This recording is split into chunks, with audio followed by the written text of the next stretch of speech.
Hey, so here I'm just finishing off work with Corbin for the moment and Tom Cheetham, The World Turned Inside Out, Henry Corbin in The Angel Out Ahead, with the epilogue called A Voyage Into the World. And it is a little chunky, to the tune of 10 pages. And so I'm not quite sure what I'm going to find. Again, the invitation is to sort of go back to, I think it's episodes 21 and 2, which are, we make ourselves capable of God, and also Out Inside Turned the World, which are probably, yeah, they give more detailed sort of introductions and summaries of where this work took me and why I think it's important, what relevance it has. And I'm going to move straight into the epilogue, which comes at the end of a lot of material, to say the least. Voyage into the world. Quote, he who believes a lot experiences a lot, which is, quote, a peasant woman from the Gospel according to Mark. Henry Corbin's immense work is the result of the meditations of a man living in sympathy, living a life in sympathy with beings. We perhaps need the example of such a life in a world where, in the words of Kathleen Rain, the idea of energy has replaced the presence of beauty. That his meditations are theosophical and grounded in what were for him the central truths of Abrahamic monotheism will make them difficult for some to accept. But for Corbin, the failure of the West lies in the rejection of the sacred. And the dominant religious tradition for this culture is Christianity, a prophetic religion founded upon revelation and a sacred book. If we are to understand ourselves and the source of our current catastrophes, and perhaps prevent or at least mitigate catastrophes still to come, it will not be through a wholesale rejection of this tradition. Nor does Corbin argue, will it be through a blind acceptance of it.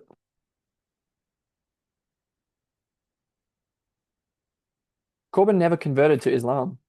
He considered himself an Occidental and a Christian. And so, in some sense, outside of the Islamic spirituality that he presents.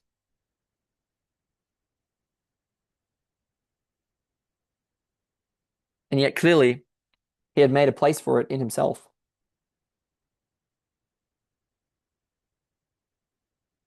So we're about to get a quote from Nasser, who talks about this.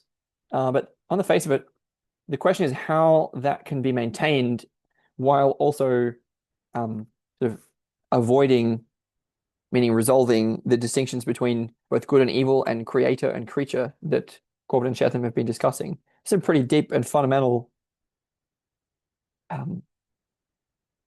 struggles, issues, conflicts.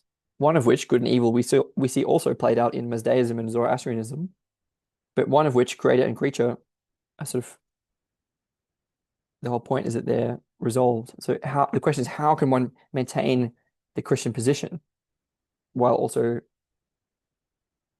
presenting such like a position? And it would probably come down to relationship with Christ. Anyway, Nasser says, when speaking of Shiism, he usually spoke of us and considered himself to be identified with Shiism in spirit as well as mind.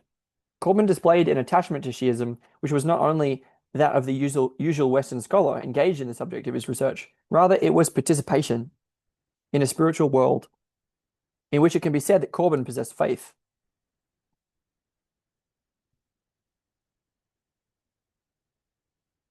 And yet his overarching goal was ecumenical. This is Cheetham, to reveal by means of comparative philosophy and comparative spiritual research the common bonds that unite the peoples of the book into a single destiny and must be understood so that there can be a dialogue between persons.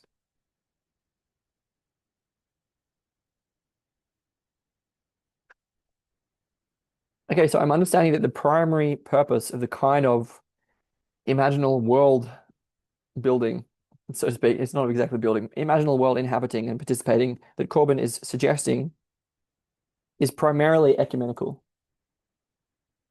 affording of dialogue. rather than about sort of explicit profession of faith or belief, so to speak. It's maybe less about, yeah, it's the thing is it has to be both. It's sort of like you have to sort of come down somewhere, you have to land somewhere.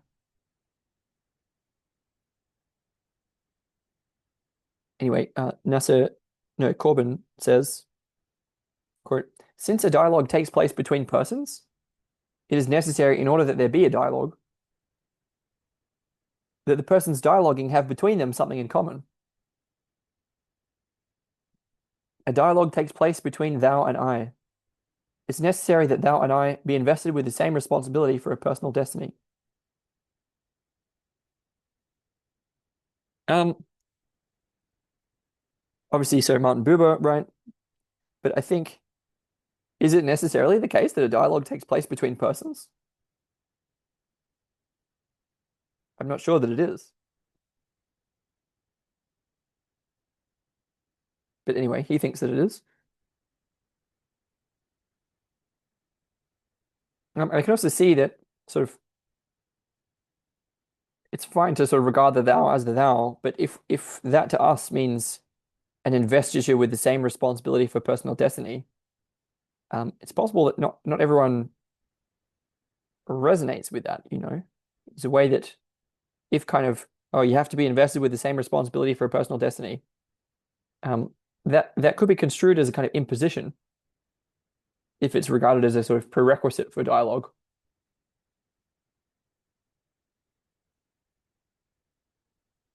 And so to me, it's the same issue about the sort of self-righteousness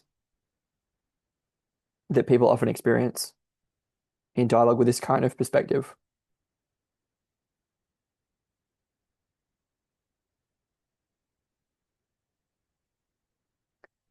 Quote, there can be no dialogue if one member of the pair has lost all hope, or even the memory of the hope, of ever being promoted to the rank of person, deified.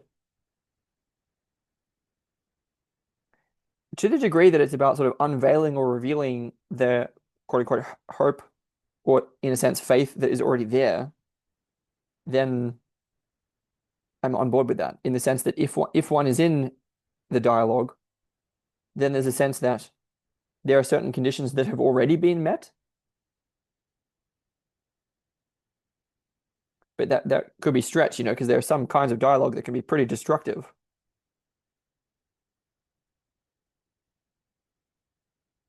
In any case, Cheetham says, the alternative to the catastrophe of the death of God is the theophanic cosmology of the Gnostics in the Abrahamic tradition.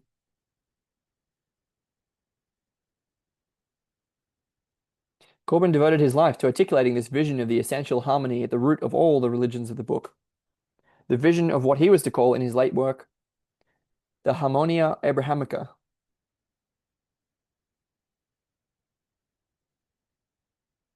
It's based on a Christology radically different from the one that became dogma.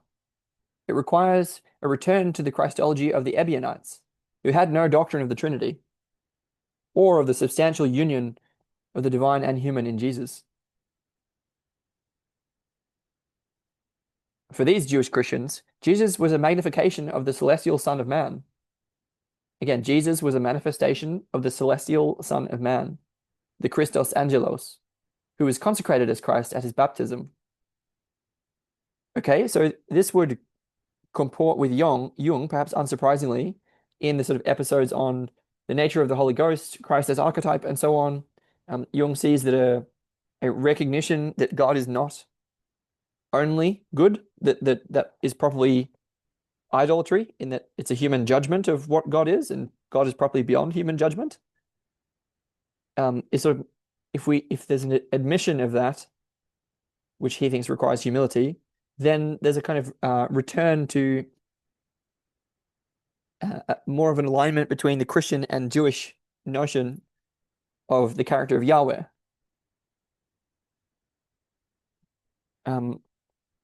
It's also possible, rather than sort of just voiding the Trinity, could we talk more about the different forms of that Trinity rather than dogmatically asserting one of them and implying its opposite by definition. So to me, this sort of lack of an emphasis on threeness or Trinity, admitting that these unities like creature and creator and good and evil are unified, there's kind of more of a sense of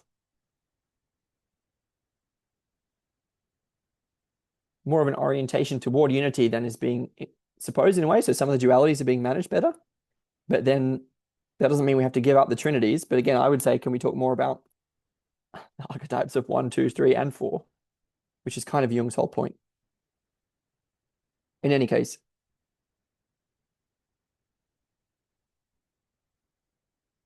again, for these Jewish Christians, Jesus was a manifestation of the celestial Son of Man, the Christos Angelos, who was consecrated as Christ at his baptism. Jesus then takes his place in the lineage of the true prophets. And now a quote from Corbin, who says, for Ebionite Christianity, sacred history, the hierology of humanity, sacred history is constituted by the successive manifestations of the celestial anthropos. Successive manifestations, who is of the eternal Adam Christos, who is the prophet of truth, the true prophet. We count 7 of these manifestations, 8 if we include the terrestrial person of Adam himself. Again, that's the dialectic of 7 and 8 in Goethe and Jung through alchemy that we see, for example, in the second part of Psychology and Alchemy. These 7 are, quote, Adam, Noah, Enoch, Abraham, Isaac, Jacob, Moses, and Jesus. That's 8.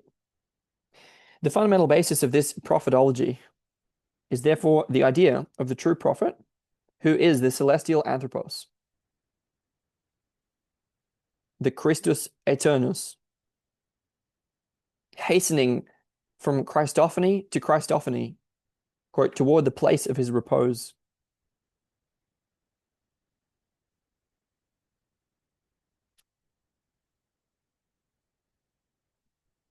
Now, this is the same structure that Islamic prophetology presents, with this difference, quote, that the succession of Christophanies is no longer completed with the prophet Jesus of Nazareth, quote, but with the prophet of Islam, the seal of the prophets, whose coming Jesus himself announced, and who is the recapitulation of all the prophets.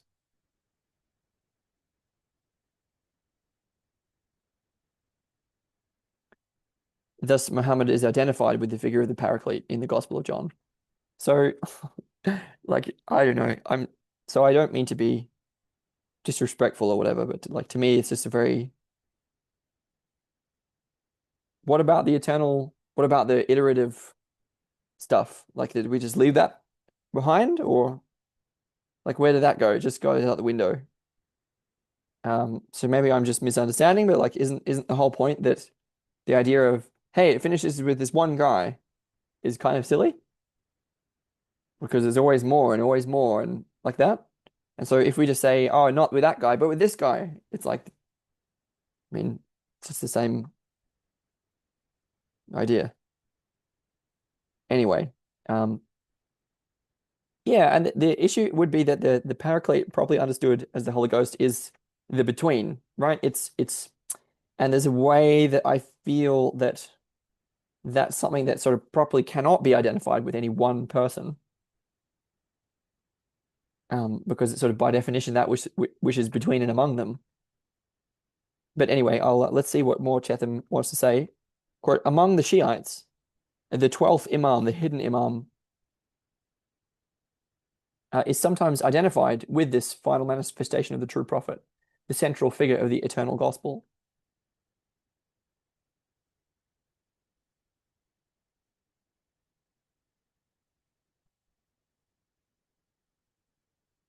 Corbin understood his primary tasks as a philosopher, right? To aid in the salvation of soul,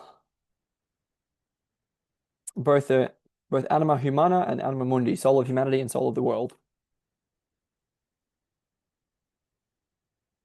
Okay, so then obviously we have the question about the relationship between those tasks and whatever we believe. So what is the relationship between the salvation of anima and anima mundi and the prophetology of which we were speaking?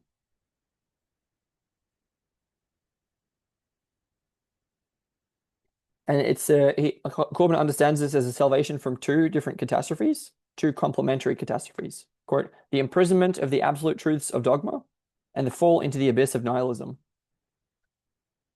And to clarify, a couple of times ago, so what did I talk about? Avoiding the black sun. We were distinguishing two kinds of nihilism, where here one of them is probably considered to be nihilism, and what is called here the sort of absolute truths of dogma previously were also regarded to be a kind of nihilism because idolatry. I think that would be fair to say.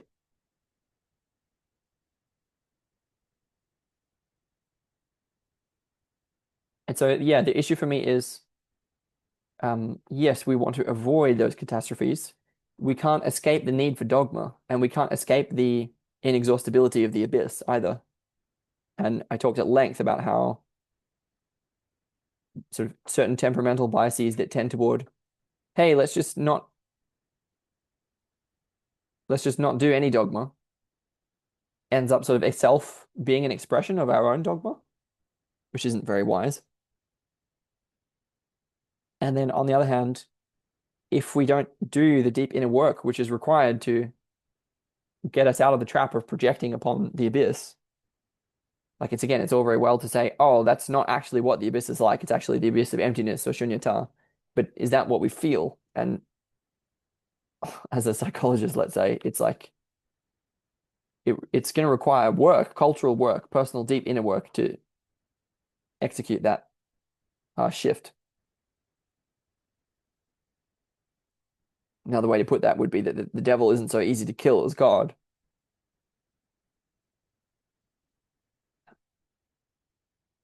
Corbin wished to serve as a midwife for a rebirth of possibilities abandoned by the dominant ideologies of the West.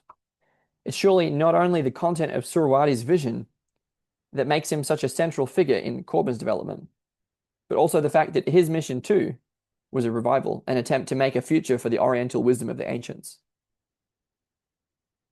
Okay, so resonance at multiple levels between Surawati and Corbin. Corbin's passionate stand against the prevailing spirit of his own times derives from the same sense of the centrality of the hidden things of the soul that gave him such a feeling for the esoteric strains in Shiite Islam.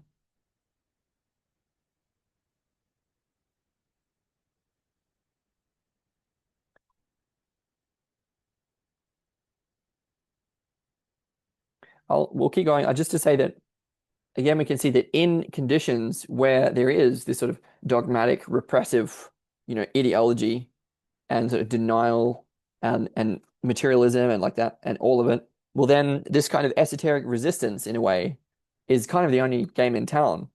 But I think we can also, is it possible to admit that that's not the sort of ideal condition and that that's quite a defensive, uh, you know, position in some ways. The idea being, yes, it's better to sort of, one way to put it would be to leave the city and go into the desert, but we wouldn't want to idolize the desert too much.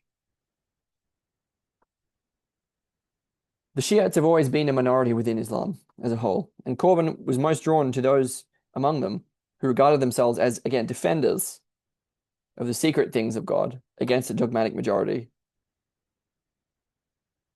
He quotes a contemporary Shiite, quote, never forget that there have been only a handful of faithfuls around our imams, and that it will be thus until the end of time.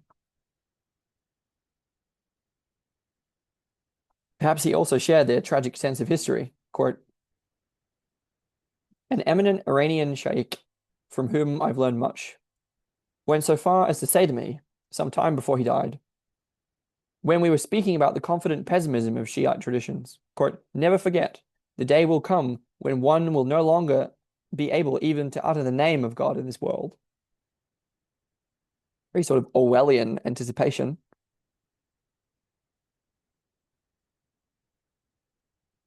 And that's so confusing to me because to me, in some way, the whole it's yeah, very much going against the idea of sort of that we finally sort of get toward the truth. It's like, no, it's fine. It's perfect embodiment of faith if we just confidently assert that, don't worry, we're not going to be able to talk about this. I'm like, what?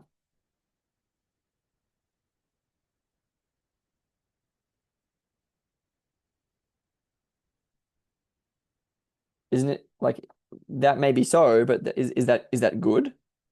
Is that what we want? So there's a way that I see that this sort of it can become this. Well, I would say that it's an expression of the same self-fulfilling prophecy that he was pointing to.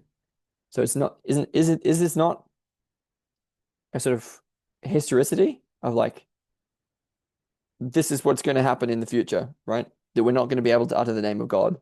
Well, what I'm saying is not with that attitude in exactly the same way. So very ironic.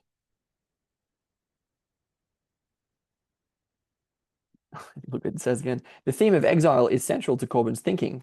A colleague comments, he lived in a world in which, he used to say with irony, most of his contemporaries had been dead for 1,000 years.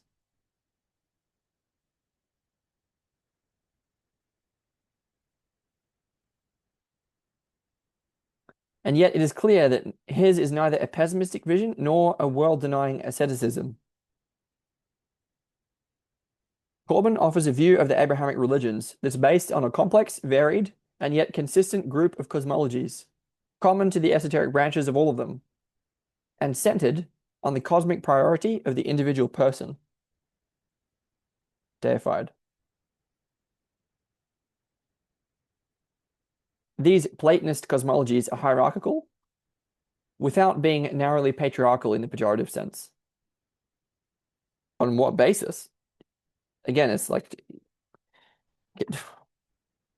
you can't like I don't know, as a philosopher, you can't just say things. I mean, I'm not a philosopher, but the point here is that it's fine if we want to say, oh, Corbin, Corbin's pushing isn't patriarchal, but it's like, well, it's pointing back to this hierarchy of angels, and it's pointing back to the one God, and it's pointing back to monotheism. But I get that it's from the esoteric side, so yeah, like okay, but it's fine to just say that it's not narrowly patriarchal, but like, are we simply to trust Cheetham? I, I mean, I'd quite like to, but the point is that throughout there were many different um, oversights and biases that I named and named and named. I can't just accept that Corbin is a certain way. Anyway, continuing. Anyway, he said these Platonist cosmologies are hierarchical without being narrowly patriarchal in the pejorative sense, and they're oriented towards divinity without demonizing this world. It's not easy for everyone to understand that this is possible. The contemporary politically correct view of monotheism is that it's radically male biased, otherworldly, and anthropocentric. That this has been so in its dogmatic forms is undeniable. Whether it must be so is thrown into serious question by Corbin's work.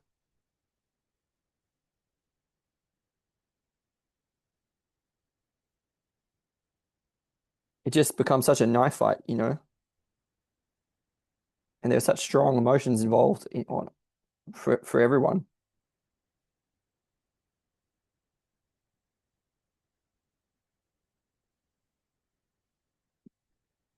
which to me points directly again back to group practice, deep inner work, catharsis stuff. I mean, I know it's just saying that, but it's like, yeah, what about the dialectic between perspectives? Quote, even more difficult to entertain in our time is the stance toward historical and scientific truth that Corbin adopts. There have been innumerable attempts since the beginning of the scientific revolution to reconcile scientific truth with revealed truth. All have failed to do justice to one side or the other.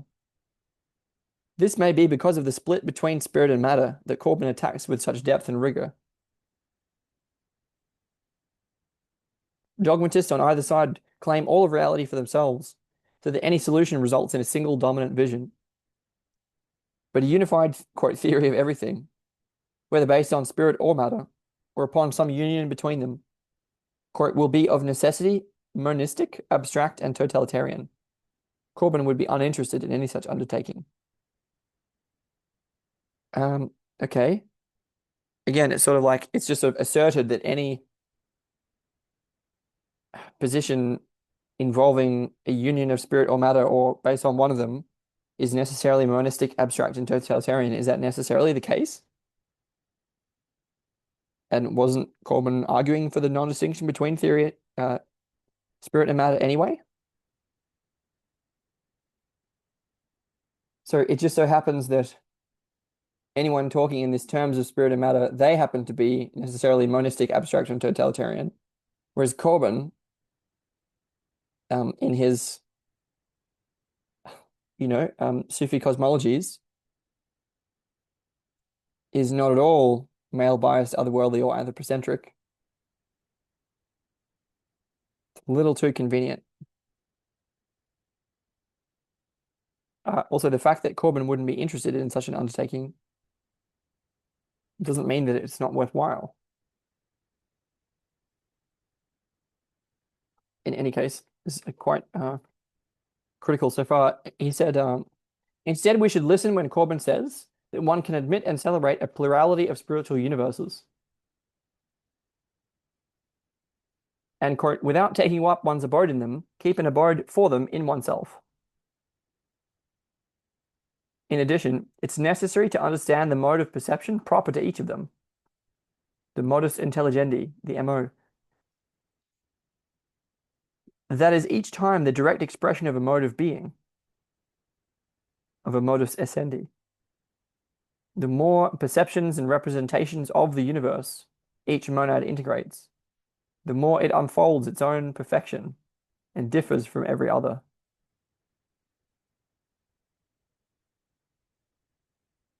Again, so the obvious question is, he's saying one can admit and celebrate a plurality of spiritual universes. Does he mean I, Corbin, can? Because I think the whole point is that many people find that extremely challenging. And so the obvious question is how? Which is the whole point about practice. It's also true that people need a home, and a home that isn't a home that's between all homes, isn't going to work for people. We have to find a way for people to be at home in their own home, so to speak, to dwell in their own home, while at the same time be able to do this sort of thing. And the question is how? How on both sides? How can we participate in our own home most deeply, while also participate in being open-minded, let's say, and integrating a quote-unquote plurality of spiritual universes, which is the whole point of the philosophical Silk Road.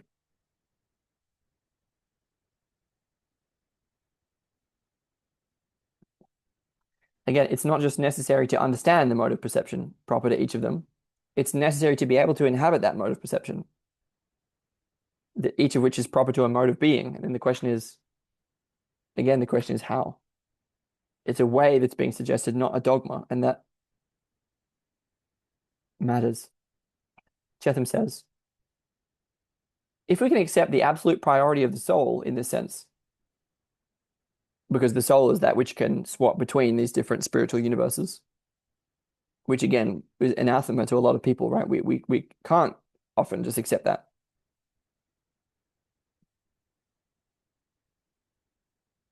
But if we can accept the absolute priority of the soul in this sense, it becomes possible to believe that there can be a diversity of competing forms of life without feeling the overwhelming need to unite them into a single vision. There can be no final theory because there are no finished things. The cosmos is in process, but not, or perhaps not only in the evolutionary sense. Only the fixed and finished can be known with finality. The divine creativity that is the source of all things is beyond the reach of human knowledge. In the end, to be fully human is to attain to the state of the mystic, of the philosopher. And for Corbin, to be a philosopher is to take to the road, never settling down in some place of satisfaction with a theory of the world. Okay, so a couple things. One is that we need experiences that are designed to, in some way, show us the reality of the soul in no uncertain terms. And then there are then connections between, furthermore, the priority of the soul and the capacity to inhabit different imaginal worlds that has to be brought down into practice. And then there is a need for unity, and there is a need for interfaith dialogue, clearly. That doesn't have to involve a single vision,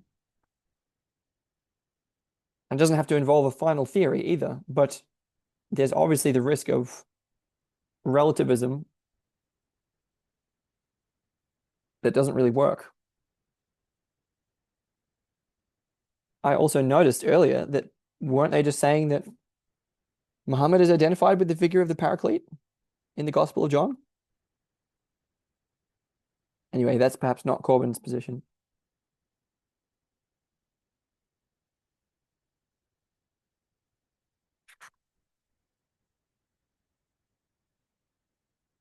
Um, yeah, so philosophers also need homes. And philosophy is a practice which is in the minority to the extreme, and it's very much not fair to regard full humanity as conditional upon philosophy. To the state of the mystic, I would probably argue something similar.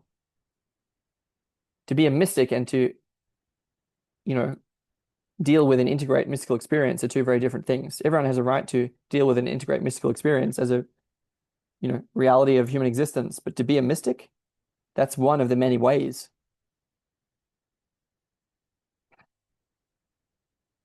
Quote, we should learn to grasp all our truths less tightly, to avoid the heavy-handed, hard-hearted certainty of the dogmatist. It's a bit ironic in this context. Anyway, we must learn the lesson Jacob Bronowski teaches.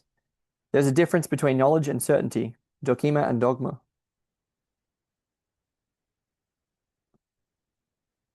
Our modern world is said to be scientific. There's no doubt that science supplies the paradigm for what counts as knowledge for many, perhaps most people. It's supposed to be a characteristic of scientific thought that it remains always open, always hypothetical. Science in the West may well have developed partly as a response to the dogmatic closure of official Christianity, in an attempt to recover something of the angelic function of beings, and to re-establish the means for the individual to attain knowledge.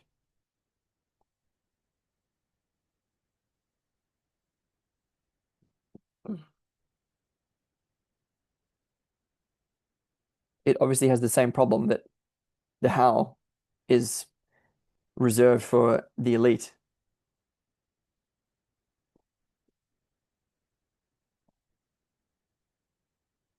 Bronowski is the most powerful spokesman I know of for this view of scientific process, for what he calls the principle of tolerance. That's the principle of tolerance has been criticized to no end by many people. Anyway, sorry, I'll keep going. In the powerful and forever unforgettable moments of his television series, The Ascent of Man, filmed at Auschwitz, he says, this is Jacob Bronowski, quote, it is said that science will dehumanize people and turn them into numbers. That is false, tragically false. Look for yourself. This is the concentration camp at Auschwitz. This is where people were turned into numbers.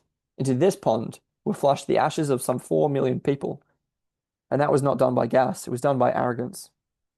It was done by dogma. It was done by ignorance. When people believe they have absolute knowledge, with no test in reality, this is how they behave. This is what men do when they aspire to the knowledge of gods. We have to cure ourselves of the itch for absolute knowledge and power.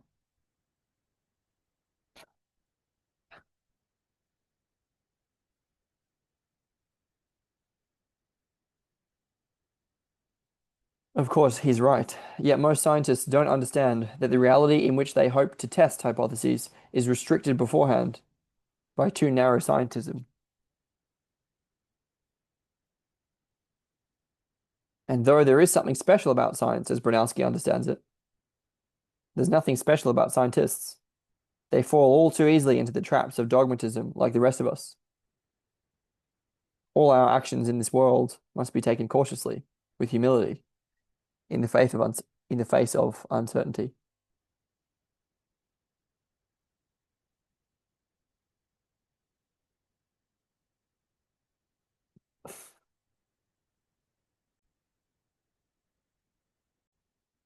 So I would say that it's fine to sort of point to the virtues of caution and humility, and the fact of sort of uncertainty and complexity as well, I might add. But the point is that, like, in all of these different groups, whether they be Muslims, Christians, scientists, and so on, the point is that it's sort of ever since, for a very, very long time, since sort of before the Agrarian Revolution, and if ever, like, because I don't want to be too romantic or nostalgic, we've not been practicing in the way that one needs to practice in order to, let's say, cultivate sufficient wisdom in defense against dogma and to realize these values. And this is the whole point, is that rather than sort of picking and choosing between stated positions that have already been around for a very long time, can we understand the need to take the best of the best, let's say the best of what we've already discovered, and then practice with intention. Because it's got to be a bottom-up cultural response. And yes, there's space for top-down, you know, help. But whether we're the elites among the church dogmatists, the elites among the mystics, or the elites among the scientists, democracy is nowhere in sight. And the way is nowhere in sight. The how. Quote, perhaps Corbin's greatest gift to us is the transmission of a tradition in which the principle of individuation is allied with the concept of imagination.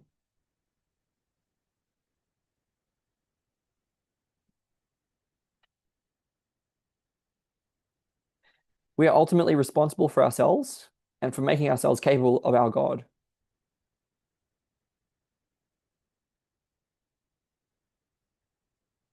Can we take that claim seriously?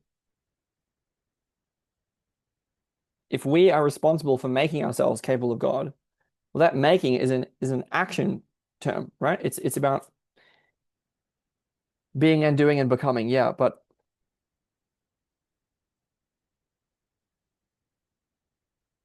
we see far more of the how in not only Jung but Viveki, right? Difficult as it is to extract exactly, it's not about having a system exactly. It's more about bringing it down into intentional practice. And we already saw the allyship between individuation and imagination in Jung, particularly as regards the development of the soul. But that's not to say that there's nothing new in Corbin. There is. Quote, and so too, because of the chivalrous bond between the individual and the angel, divine double, we are responsible for the determination of that God in the world. Okay, so again, the key idea is that there's a relationship between what I understand to be the lower and higher aspects of the soul, otherwise understood as the human soul and the divine double. The idea is that when these can be sort of reunited out of their fragmentation and into the amnesis of a spiritual being, which they are, which we are, that this is equivalent to personal theophany of the personal God, revelation of the personal God. And so making ourselves capable of God is understood to be the same process as remembering this relationship between soul and divine double, conceived of in terms of imagination, spiritual growth, individuation, and so on.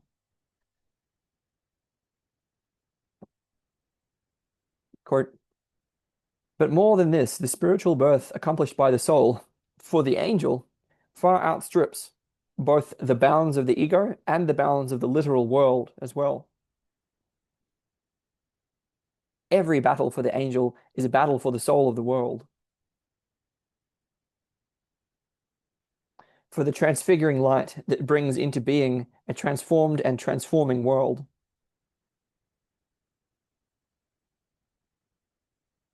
This is why alchemy is the sister of prophecy. The transformation of the individual cannot be accomplished without the transformation of the world.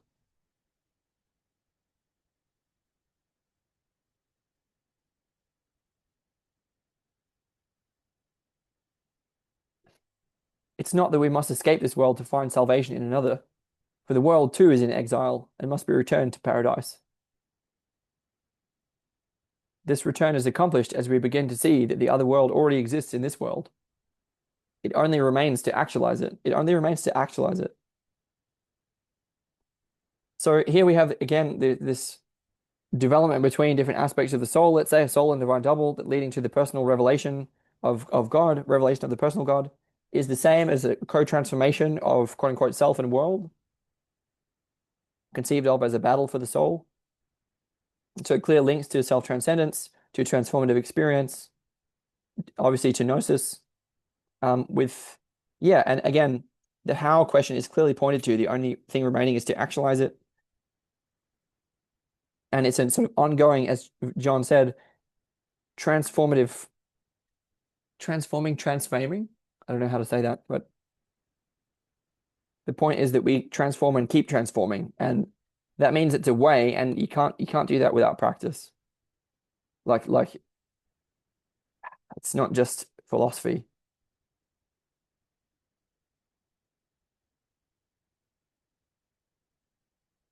We also had the idea that sort of deeper recognition of what already is in the mythology of that we're in exile and returning to paradise. It only remains to actualize it. To do so, we must have access to a cosmology that has the spaces and the times into which this world can unfold.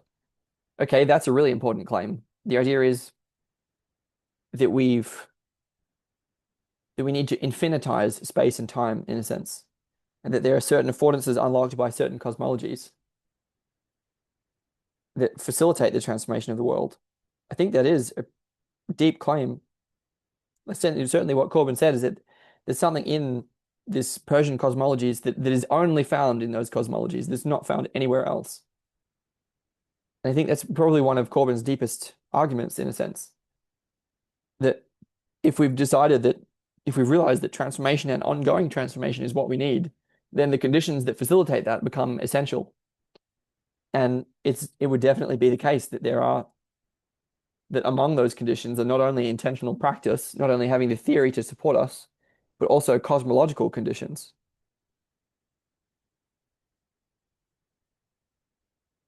Again, we see the feedback between the capacity to pluralistically inhabit different kinds of cosmologies, going along with different modes of presence, different modes of the soul, modes of being, and the stickiness, in a sense, of one cosmology. Although, again, the whole point of the affordances of these particular cosmologies that they're pointing to is that they have the space, quote unquote, within which this world can unfold. But it's like the question is, does that cosmology have the space for us to jump pluralistically between the perspectives unlocked by different modes of being of the soul? Because that may not be the same. What I'm saying is that the condition on being truly pluralistic might result in a quite different ontology, cosmology, metaphysic, than simply the claim that we need somewhere that our world can unfold into.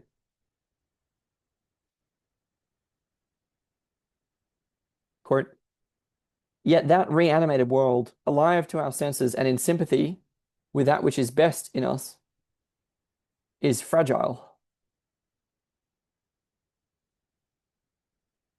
It might be fragile now. I don't know that fragility is an inherent condition of that world. Again, one of the quite interesting qualities is anti-fragility, because I think it would be true to say, would it not, that the idea is that this imaginal world is sort of preceding and presupposed by the existence of other kinds of worlds, like the scientific, for example. So there's a way that it's actually what we're already doing. It's actually the basis of personhood, and in the sense that we've been we've been cut off from it for an awfully long time, and it's actually showed a great deal of resilience. So I kind of feel reluctant to say, oh, it's so fragile. Like, is it? Also, yeah, I'll leave it there. Its fragility is a measure perhaps of its worth, not of its irreality. That others do not see, or that our experiences are fleeting, are not reasons for doubt or despair. As Heraclitus said, nature loves to hide. Again, I would see the same kind of mistake as I saw in the quote from the beginning, which is like if we sort of expect that, oh, don't worry, we're never going to be able to talk about our God, and we're anticipating a future in which we can't do that at all. Well, there's a self-fulfilling prophecy there. So the fact that other people don't see and that our experiences are fleeting doesn't mean that it's not worthwhile to actively strive for working with others or for quote unquote permanent experience, philosophy of life, not just of theophanic moments. And indeed, I think properly understood, I think we should understand that as a condition of all of this. The whole point of being able to see and of fleeting experiences is that we take that back down and among. It's not a reason for doubt and despair. It's an imperative. It's the imperative to be, the imperative to be with others, to help out. Again, because even if one is purely motivated by the esoteric and the mystic, it is by means of the esoteric, it's by means of the collective, I would say, at least in part, that that is properly realized. Our fleeting experiences and the individuality of our perception are, in some sense, steps along the way.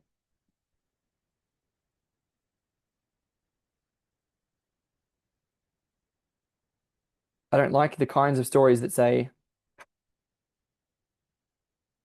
it's good to just accept things the way that they are. I mean, of course, it's good to learn to appreciate the way that things are, but what about the imperative? Quote, in the end, we must come to see with wider eyes, with more acute and subtler senses than we've been taught to do.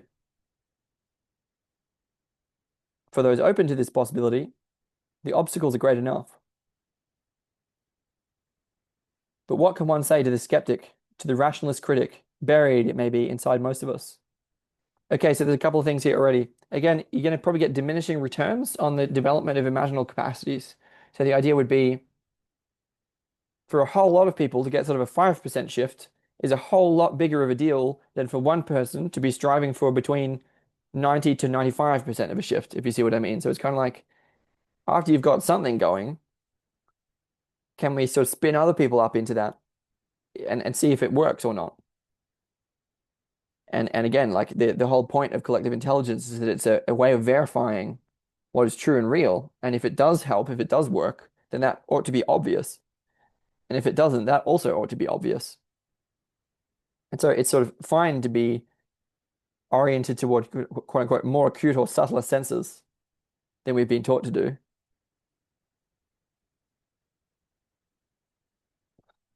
I mean, you can just drop some mushrooms, but this is also a way to do it. What can one say to the skeptic, both in the social world, is come and try this. I mean, McKenna was saying that a long time ago, right? It's like the whole point of intentional practice is that it's something to be experienced. It's something to do with others. It's actually a way of life. It's not an argument. It's not a reason. It's not a belief.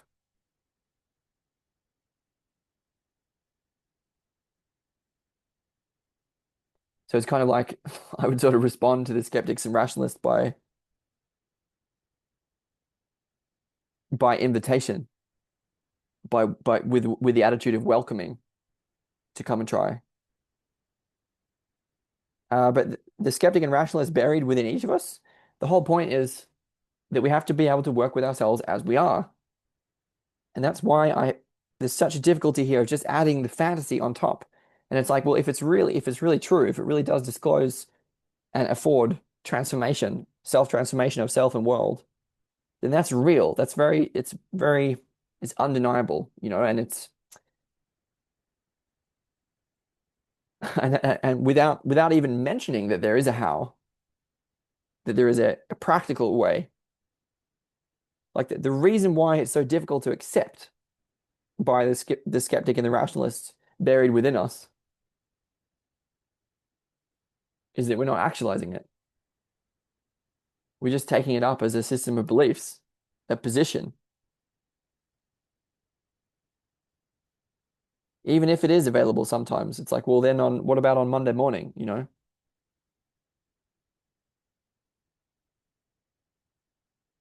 And that can't be, look, the reason that can't be denied is because we do have that part within us.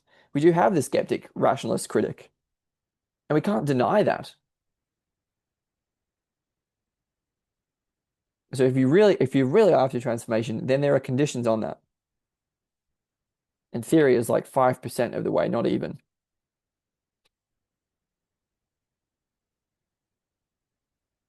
Again, quote, but what can one say to the skeptic, to the rationalist critic, buried it may be inside most of us? By what criteria can we judge this psychocosmology? I would judge by it's not about judgment. It's like, what is it like to be in this psychocosmology? What kind of humans come out of it? By what criteria can we? That's not exactly judgment. It's a participatory kind of evaluation.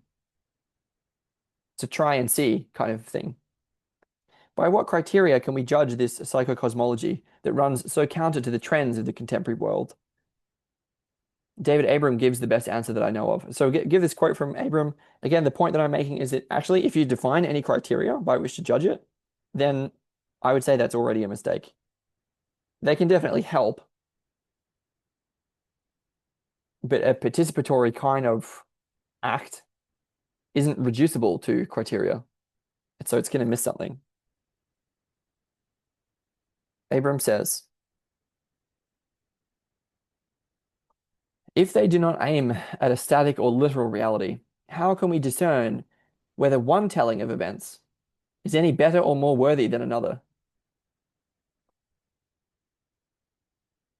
The answer is this: a story must be judged according to whether it makes sense. No, sorry, but let me finish the quote. Sorry. And making sense must here be understood in its most direct meaning. To make sense is to enliven the senses. To make sense is to release the body from the constraints imposed by outworn ways of speaking, and hence to renew and rejuvenate one's felt awareness of the world. It's to make the senses wake up to where they are.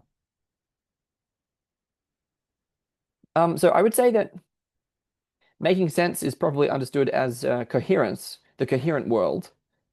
And through Viveki, there are other conditions on meaning in life, not only coherence, but also purpose, significance, and mattering, generating a sense of belonging, right? Being at home. Making sense. Stories don't make sense. Stories are absurd. Stories are weird. Stories are random.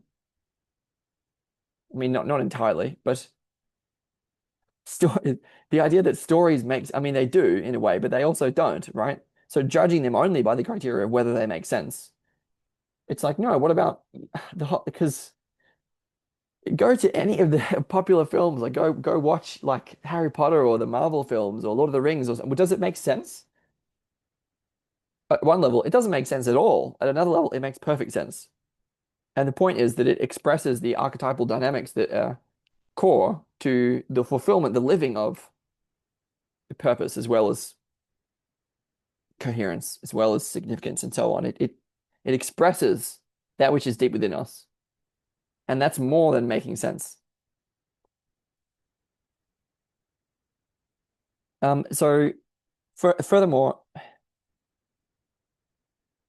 it's not about the telling of events in the first place. So we're talking about psychocosmology here. We're talking about a way of life. And that includes the propositional, right? And it does also include the procedural, as I've been pointed to. And part of that procedural includes the story about who we are, where we're going, and how we're going to do that. But it's also got to include perspectival and participatory knowing in practice. And that means that it's not just a telling of events, it's a way of life. And so we're deeply reducing the value of all of this if we simply reduce it to a telling of events.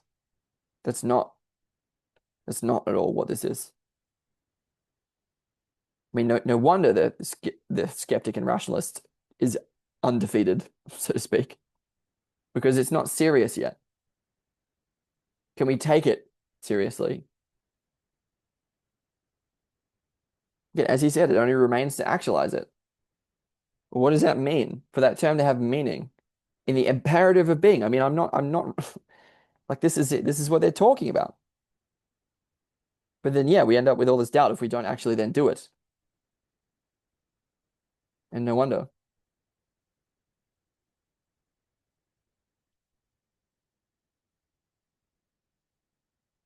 So what kinds of criteria? Well, I talked in terms of the meaning crisis about coherence, purpose, significance, and mattering, as well as the sense of belonging, which is definitely different than just making sense. But then I would also say, can it integrate the different pairs of dualities? So what about um, stable states of group flow? What about collective intelligence? What about homegrown humans? Like who does it produce in a way? I mean, it's so you got to be so. I'm not talking about the sort of production line of culture,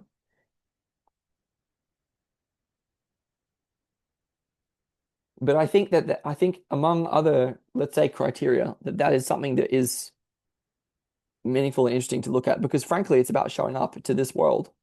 And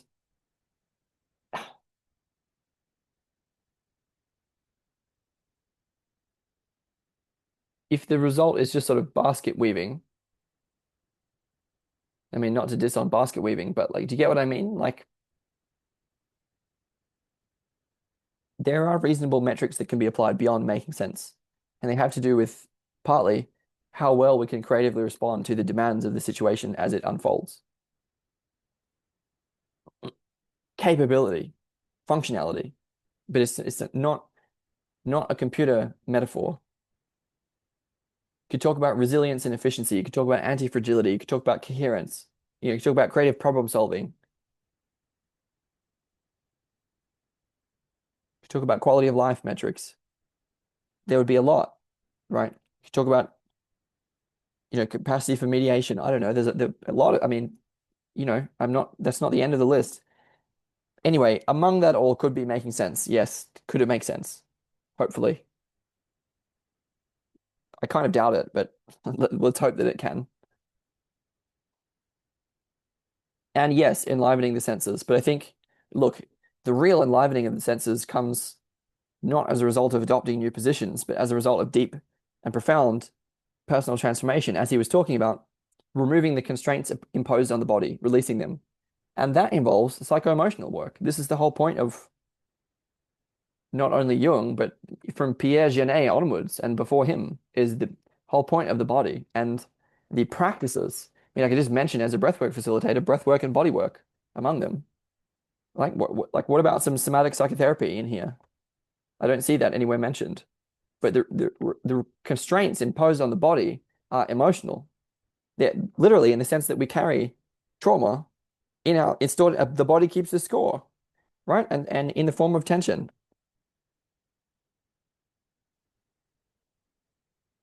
And science is like the amount of contribution that science has made to our awareness of that, even if they don't know how to practice it either, is not being noticed.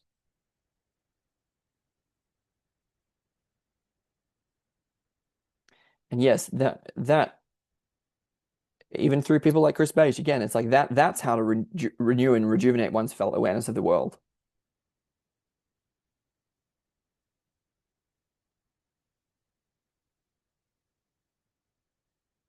Cheetham continues. This making sense,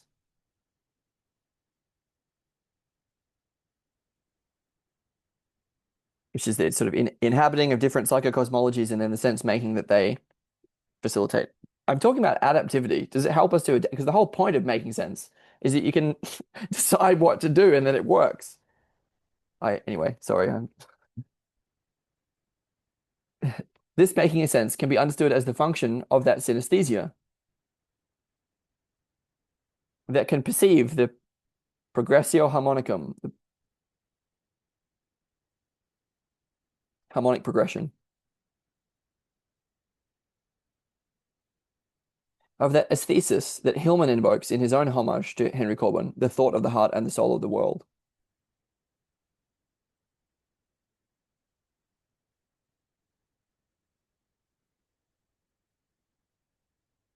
It is expressed and realized in a gasp, a breathing in of the world in a primary aesthetic response. The making of our soul could be judged through aesthetic responses.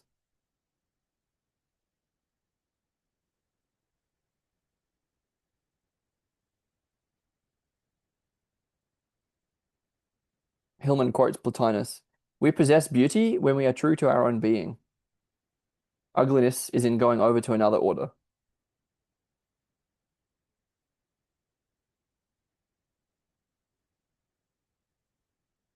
Then, when the senses do awaken to where we are, we find that where we are is neither defined by nor limited to the world of material causality, the world where history is a terror, and where the despair of nihilism spreads like a shroud over us all. Okay, so there's got to be. I'll just shut up. But look, there's a couple of things. One of them is that for the senses to awaken to where we are properly, like called properly, requires situational awareness, and this is just straight bypassing. If you really want to respond to the critic and rationalist, then go deeper within.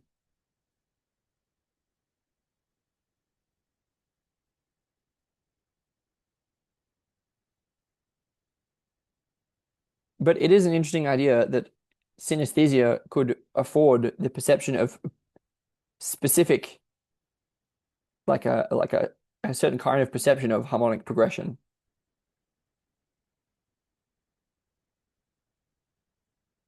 But yeah, I don't know. I think dealing with the situation and with nature and with the skeptic and rationalist and making sense, all of this was going to require more than an aesthetic response.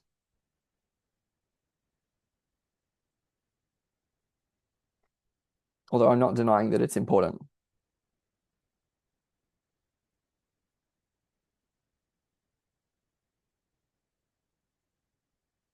We possess beauty when we're true to our own being. Ugliness is in going over to another order. Well, how true to our own being are we being if we don't deal with all the stuff that is compromising our expression? Aesthetic response can be a deep distraction from that and a betrayal of the truth of who we are, just as much as it can be expression of that. When we're bypassing, we're not really being ourselves because it's illusory, because it's bullshit, because it's about creating more illusion rather than less. An orientation to the world of material causality, an orientation that includes an awareness of history, and an orientation toward situational awareness of the way that things are, does not necessarily imply nihilism. I would say is a precondition for the alleviation of it. Get into the world, get into our bodies. Quote, Corbin has said that there's an element of decision involved in spiritual awakening. The decision to orient oneself toward the search for the invisible guide does not guarantee this finding, but it is the required submission for embarking upon the way.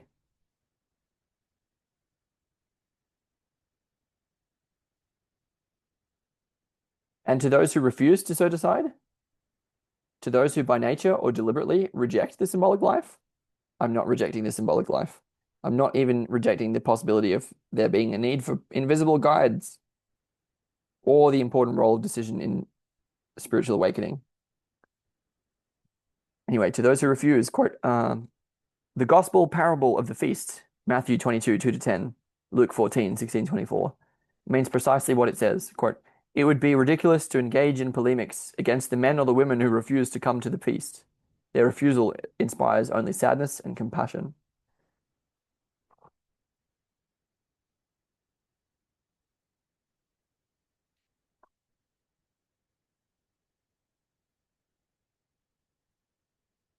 No one would claim that that's yeah, what about the fear of being disproved? Anyway, no one would claim that access to the world Corbin opens up can be achieved without effort, and perhaps not without guidance. Even to approach it requires commitment and the courage of love. But we can perhaps measure our halting progress in our attempts to be true to ourselves and to those we love, and to make sense of our lives and our work. That's what feel committed to in this context. If we can begin to enact that prophetic, poetic passion that is the root of aesthesis and the source of the imagination, then all our quests can be seen not as solitary journeys inward, but as voyages outward into the world.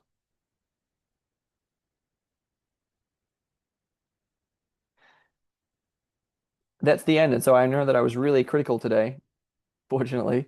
So the question would be like to anyone who's watched any of this, did I express, did I enact that prophetic poetic passion that is the root of aesthesis and the source of the imagination?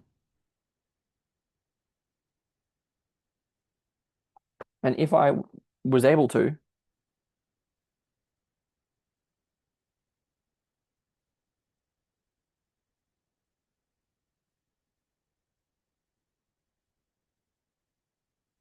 well, then I'm not, I don't need the sadness and compassion. I mean, I'll take what I can get, right? But yeah, there's a point. The point being that it's possible to there's a lot of work that can be done, a lot of low-hanging fruit lying around that involve a total a bringing closer into alignment and accord between this prophetic poetic passion and everything that's being talked about with the reality of who we are and the way that the world is. And I would hate for my skepticism. I'm not being, it's not exactly skepticism. I'm in a way trying to ask the hard questions. And that's coming from ultimately what's wanting to encourage and say, yes, I mean, please, we need it. You know, the world is so barren and empty. I mean, in the culture that I see, I mean,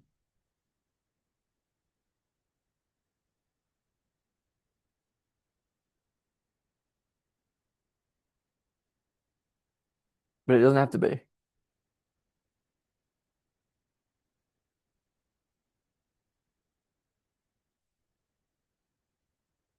Not if we're willing to actualize in practice what we know to be possible. And that's what makes the difference. That's what makes real transformation possible for our people in this world.